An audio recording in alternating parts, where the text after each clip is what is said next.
Assalamualaikum dan selamat kembali ke FTV. Siapa kata kereta elektrik tak popular? Ini daripada Volvo kita dapat maklumat terbaru, iaitu Volvo telah berhenti ambil order untuk XC40 Recharge pure elektrik. Kenapa? Pasal dah sold out untuk seluruh tahun 2022.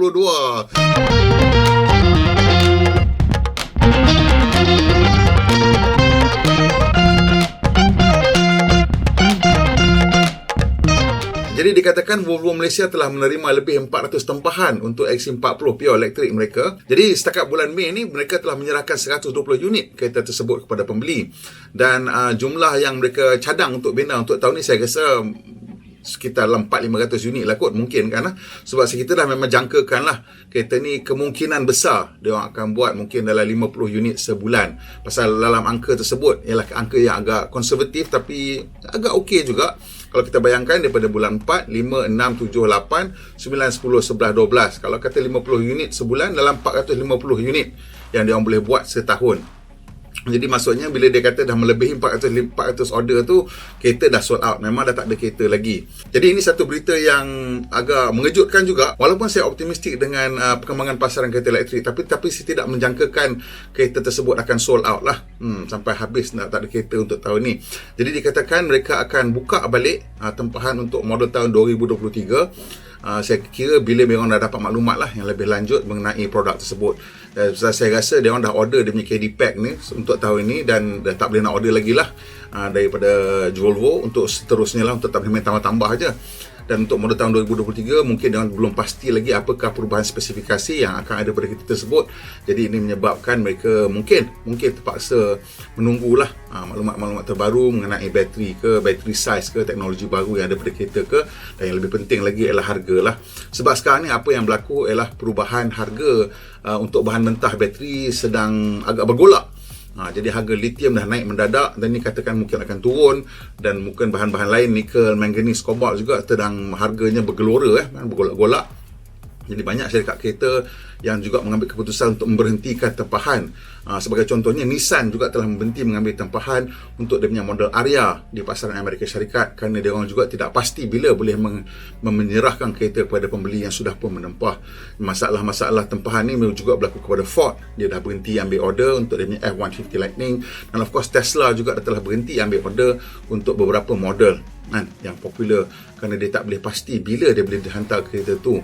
Dan bukan dia takut dia tak boleh hantar ataupun tak boleh serahkan kereta ataupun tak boleh hasilkan kereta, tapi dia takut harga bahan mentah tu berubah dengan terlalu banyak dan tidak adil kepada syarikat dan juga tidak adil kepada pembeli lah jika ditawarkan pada harga yang sekarang.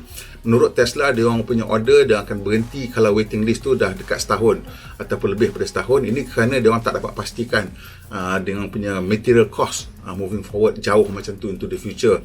Of course syarikat-syarikat besar kereta ni dia orang ada hedging lah, dia dah pre-book dia punya material dia, so dia dah tahulah bekalan dia boleh dapat sampai bila. Tapi beyond a certain date, beyond a certain number, dia tak tahu, jadi dia orang terpaksa hold back. So ini antara berita yang sangat penting yang sedang berlaku sekarang, dan kita tengok antara isu yang paling besar sekarang ialah bekalan bateri. Dan kilang bateri dikatakan memerlukan masa dalam 2 tahun setengah untuk dibina dan boleh run up kepada full capacity. Tapi untuk bahan-bahan mentah seperti lithium, nikel, manganese, kobalt ni semua memerlukan masa mungkin 4-5 tahun sebelum lombong tersebut boleh mula menghasilkan biji dalam jumlah yang banyak untuk keperluan komersial. Ada yang kata setengah lombong ni salah satu benda yang sangat sensitif. Dia menghasilkan kerosakan pada alam sekitar yang agak ekstrim. Jadi bila kita cerita tentang lombong ni, selalunya nak dapatkan permit lombong ni lama bertahun-tahun lah. Kat Malaysia ni pun makan masa bertahun-tahun lah baru boleh dapat permit melombong. Di negara-negara yang lebih maju mungkin lagi susah. Mungkin negara-negara di Australia yang mana dia orang banyak melakukan pelombongan mungkin lebih mudah, tapi juga akan memerlukan bertahun-tahun. Dan ini satu proses yang mahal kerana mula-mula nak kena hantar geologis cari dulu bahan, kemudian baru tengok boleh ke tak boleh commercially viable. Tapi apa pun, kita nak ucapkan tahniah lah kepada Volvo Cars Malaysia, dan saya rasa kejayaan Volvo ni akan membuka mata jenama-jenama lain lah, di mana dia tengok sampai sold out kalau buat kat Malaysia pun. Kerana yang lain-lain tu hanya boleh dapat dalam 200-250 unit kereta saja, dan Volvo mungkin dapat dalam 400 lebih unit ni dah habis sold out kan. Jadi yang XC40 ni, dia punya harga dia lebih kurang dalam RM270,000, dan dia satu harga yang cukup menarik untuk sebuah kereta elektrik yang mempunyai prestasi yang agak bagus, pasal dia berkongsi dia punya bateri dengan motor pack dia sama dengan Polestar 2, iaitu dengan kadar kapasiti bateri lebih kurang dalam 72 kWh, dan motor elektrik yang menjana lebih kurang dalam 300 kW, hampir 400 ataupun 400 lebih sikit kuasa kuda, dan menjanjikan prestasi pecutan ke 100 km bawah 5 saat lah, confirm bawah 5 saat, dan dekat 4 saat tu laju. Dan ini satu prestasi yang sangat-sangat mengujakan. Kita dah pandu uji kereta ni, kalau nak tengok saya letak link ke atas ni, dan dalam pandu uji tu memang kita rasa ini satu produk yang cukup sesuai untuk pembeli di Malaysia. Cuma saiz dia agak compact. Saya sangat-sangat menunggu bila Volvo akan menghasilkan XC60 pure electric, pasal saya rasa itu akan mempunyai peminat yang lebih ramai. Tapi of course harga dia lebih mahal lah, jadi kita tak tahu macam mana Volvo akan lakukan ini. Volvo sekarang kita tengah tunggu beberapa lagi model kereta elektrik yang akan dihasilkan, tapi saya kira seperti juga orang lain, kadar bekalan ialah masalah utama.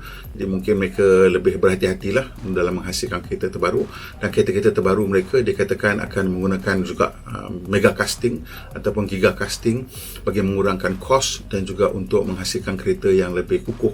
So banyak perkembangan yang akan berlaku di Volvo sebenarnya mengenai kereta elektrik ni, dan ini adalah satu perkembangan yang sangat bagus yang sudah berlaku di Malaysia. Wah, saya rasa cukup happy bila dengar Volvo punya kereta sold out, dan saya beranggapan cerita sold out Volvo ni akan kita dapat dalam masa bulan 7 ke bulan 8 ke, tapi tengok-tengok baru lancar bulan 4, bulan 6, awal bulan 6, hujung bulan 5. Sebenarnya press release ni keluar hari terakhir bulan Mei, dah kata Volvo stop ambil order, sold out.